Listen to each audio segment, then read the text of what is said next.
कैसे हैं आप सभी? आई होप अच्छे होंगे, राइट। चलिए मैं योगिता प्रजापति वीडियो चैनल पे आप सभी बच्चों का स्वागत करती हूँ और आज मैं आपके लिए लेके एक्सरसाइज 3.2 का क्वेश्चन नंबर 2 जिसमें 3 छोटे छोटे सम दिए गए हैं, उन्हें आज वीडियो में मैं समझा रही हूँ, राइट बच्चों। तो प्लीज ध्यान समझिएगा और साथ ही लाइक शेयर करना मत भूलिएगा। ओके, आइए स्टार्ट करते हैं। देखिए क्या कहना है इस क्वेश्चन में, अनुपातों A1/A2, B1/B2 और C1/C2 की तुलना कर ज्ञात कीजिए कि निम्न समीकरण युग्म, ये जो हमें दिया गया है, निम्न समीकरण युग्म द्वारा निरूपित रेखाएं एक बिंदु पर प्रतिच्छेद करती हैं, समांतर है अथवा संपाती है। तो देखो बच्चों, पहले तो ये सम स्टार्ट करने के पहले थोड़ा सा बेसिक पॉइंट समझाऊंगी। प्रतिच्छेदी रेखाएं क्या होती है, समांतर रेखाएं क्या होती है और संपाती रेखाएं क्या होती है। जब आप इनका मीनिंग समझ जाएंगे तो इजीली आप इस सम को सॉल्व कर सकते हैं, राइट।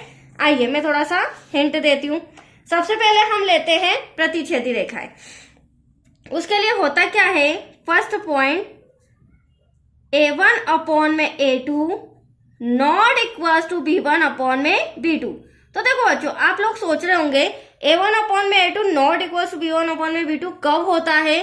तो ये परिस्थिति बनती है जब दो रेखाएं इस तरह से, आप देख रहे हैं, जब दो रेखाएं इस तरह से खींची जाती है और वो जिस बिंदु को प्रतिच्छेद करती है, आप देख रहे हैं क्रॉस करते हुए किसी एक बिंदु, केवल एक ही बिंदु को प्रतिच्छेद करते हुए जा रही है, तो ये रेखाएं प्रतिच्छेदी रेखाएं कहलाती है। कैसी रेखाएं होती है ये? प्रतिच्छेदी रेखाएं, राइट। और दूसरी इंपॉर्टेंट बात कि ये केवल एक बिंदु को प्रतिच्छेद करते हुए जा रही है, अदर कहीं भी ये प्रतिच्छेद नहीं कर रही है, सिर्फ ये सेंटर पॉइंट में प्रतिच्छेद करी। तो इसे हम कहेंगे कि इसका केवल फिर क्या होगा, केवल एक ही हल होगा। क्या होगा? केवल एक हल होगा, राइट। क्यों एक हल होगा? क्योंकि एक बिंदु पर प्रतिच्छेद करती जा रही है। That's clear. ये हो गया फर्स्ट पॉइंट। सेकेंड पॉइंट समझते हैं। A1/A2 बराबर होगा B1/B2 के, और B1/B2 यदि बराबर है C1/C2 के। सॉरी, तो ये कंडीशन क्या होती है? तो देखो बच्चों, एक रेखा में आपके सामने यहां पर एक रेखा खींच रही हूं, ठीक है। अब इसमें कई अनगिनत बिंदु हैं, ये बिंदु मैंने डॉट बना रखे हैं, ठीक है। अब दूसरी रेखा इसी के ऊपर जब मैं खींचती हूं तो ये रेखाएं संपाती रेखाएं कहलाती है। दूसरी रेखा खींचो या फिर तीसरी रेखा खींचो, जितने भी आप अनगिनत रेखा खींचे, लेकिन होगा क्या, इसके ऊपर जो जितने भी बिंदु बने हुए थे उन बिंदुओं को वो प्रतिच्छेद करते हुए रेखा खींची गई है। तो यहाँ पर क्या कंडीशन बन रही है? पहली बात तो ये संपाती रेखा कहला रही है, राइट। और संपाती रेखाएं हैं तो यहाँ पर हम कह सकते हैं इतने सारे प्रतिच्छेद बिंदु हो रहे हैं, तो हम यहाँ पर कह सकते हैं कि यहाँ पर अनेक हल निकल सकते हैं, अपरिमित रूप से अनेक हल। जब जैसा कि आपने देखा यहाँ पर केवल एक बिंदु पर प्रतिच्छेद कर रही थी तो केवल एक हल निकला था, बट यहाँ पर अनगिनत बिंदुओं पर वो प्रतिच्छेद करते हुए जा रही है, तो हम यहाँ पर कह सकते हैं अपरिमित रूप से अनेक हल होंगे। That's clear.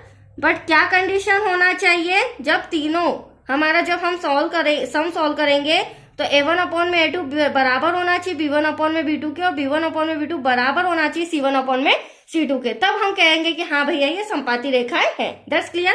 अब तीसरा पॉइंट समझिए,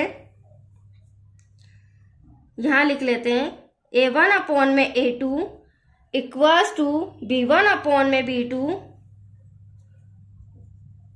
then not equals to C1/C2। अब देखिए A1/A2 बराबर है B1/B2 के, but B1/B2 not equals to C1/C2, ये आपस में बराबर नहीं है। तो ऐसा कब होता है? तो देखिए, एक रेखा इस तरह से खींची चली जा रही है, दूसरी रेखा इतनी दूरी पे इस तरह से खींची मैंने आपके सामने। तो ध्यान से समझिए बच्चों, जब दो समांतर रेखाएं एक ही दिशा में इस तरह से खींची जाती है तो वो आपस में कभी वो टकराती नहीं, क्योंकि आप देख रहे हैं ये एक तरह से समांतर रेखा है। जब आपके सामने यहाँ पर एक दूसरे से प्रतिच्छेद नहीं हो रही तो ये आगे भी एक दूसरे से टकराएंगी नहीं। और जब ये परिस्थिति बनती है तो यहाँ पर जब कोई प्रतिच्छेदन ही नहीं हो रहा है, एक दूसरे टकरा नहीं रही है, तो यहाँ पर कोई भी हल नहीं निकलेगा और ये समांतर रेखाएं कहलाएंगी। इन रेखाओं को हम क्या नाम देंगे? समांतर रेखाएं। और ऐसा कब होता है बच्चों, जब A1 अपॉन में A2 बराबर होता है B1 अपॉन में B2 के, लेकिन जो B1 अपॉन में B2 है वो नॉट इक्वल टू होता है C1 अपॉन में C2 के। तो वो कंडीशन होती है समांतर रेखाओं की। और यहाँ पर हम लिख सकते हैं अतः कोई भी हल नहीं होगा, राइट, क्योंकि ये रेखा एक दूसरे से टकरा ही नहीं रही है, कोई प्रतिच्छेदन नहीं हो रहा है, तो यहाँ पर कोई भी हल नहीं होगा। दैट्स क्लियर, आया आपको समझ में? चलिए, ये 3 इंपॉर्टेंट पॉइंट थे। अब फटाफट मैं सम नंबर फर्स्ट सॉल्व करती हूँ और सॉल्व करके हम देखते हैं कि प्रतिच्छेदी रेखा है, समांतर है या समपाती है, राइट। चलिए, ये रहा मेरा समीकरण नंबर फर्स्ट, ये रहा हमारा समीकरण नंबर सेकेंड। अब हमें कहा क्या गया है, अनुपातों A1 अपॉन में A2, B1 अपॉन में B2 और C1 अपॉन में C2 की तुलना करने पर, मतलब ये जो हमें सम दिया गया है इसकी तुलना हमें इन तीनों के अकॉर्डिंग करनी है। तो समीकरण 1 से पहले हम समीकरण 1 ले लेते हैं। आप देख सकते हैं A1 इक्वल टू, अब यहाँ पे ध्यान से देखिएगा, x का गुणांक क्या है 5, तो A1 x का गुणांक हो जाएगा। फिर B1 इक्वल टू -4, y, यहाँ पे y दे रखा है बच्चों, y का गुणांक -4, साइन का ध्यान रखना, अगर माइनस में हो तो माइनस में लेना होगा। देन C1 इक्वल टू 8 हो जाएगा, राइट। अब सेकेंड इक्वेशन की बात करें समीकरण 2 से। अब समीकरण 2 से क्या है, ये A1 B1 C1, तो ये A2 हो जाएगा। यहाँ पर समीकरण 2 में x का गुणांक 7 है, समीकरण 2 में यहाँ पर y का गुणांक इक्वल टू 6 है, और C2 हमारा हो जाएगा -9, राइट। अब इसे हम सॉल्व करके देखते हैं, सॉल्व करने पर पता चलेगा ये कैसी रेखा है। तो A1 अपॉन में A2 मतलब कि 5 अपॉन में 7 बराबर -4 अपॉन में 6 बराबर 8 अपॉन में -9। अब यहीं पर हमें समझना होगा, देखो बच्चों ये तो 5 अपॉन में 7 आ रहा है, राइट।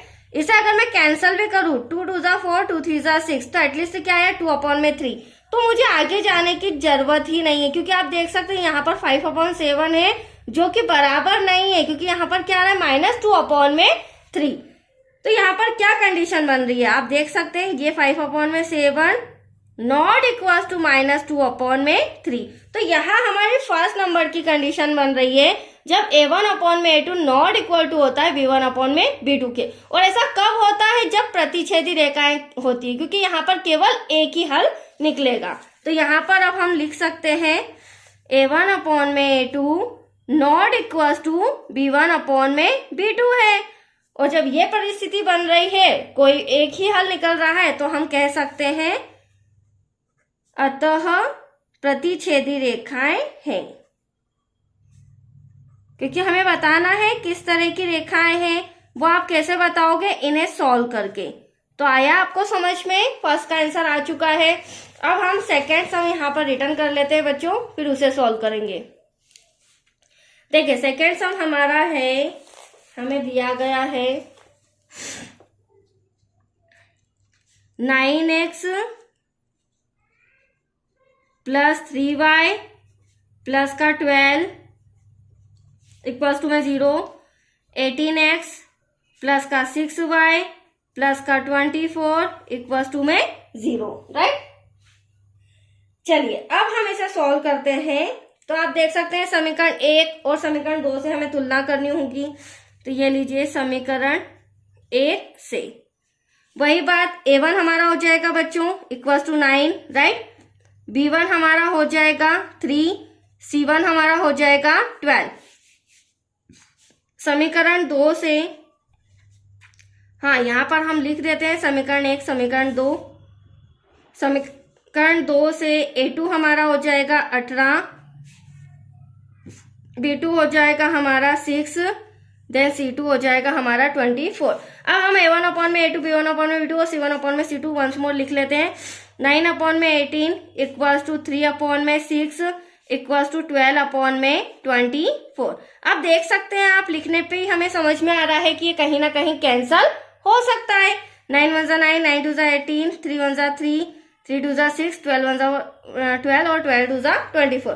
तो एटलीस्ट क्या आया हमारे पास 1 अपॉन में 2 इक्वल्स टू 1 अपॉन में 2 इक्वल्स टू 1 अपॉन में 2। तो आप समझ ही गए होंगे बच्चों, यहाँ पर तीनों इक्वल आ रहा है, मतलब कि A1 अपॉन में A2 बराबर आ रहा है B1 अपॉन में B2 के, और B1 अपॉन में B2 बराबर आ रहा है C1 अपॉन में C2 के। तो ये कंडीशन बन रही है हमारी सेकंड नंबर की। क्यों बन रही है? क्योंकि यह एक ही रेखा पर खींची गई 2-3 रेखाएं हैं और वो अनेक बिंदुओं को प्रतिच्छेद करते हुए जा रही है। तो यहाँ पर अनेक हल होंगे और ये रेखाएं कैसी कहलाएंगी? समपाती। तो यहाँ पर हमें लिखना पड़ेगा अतः समपाती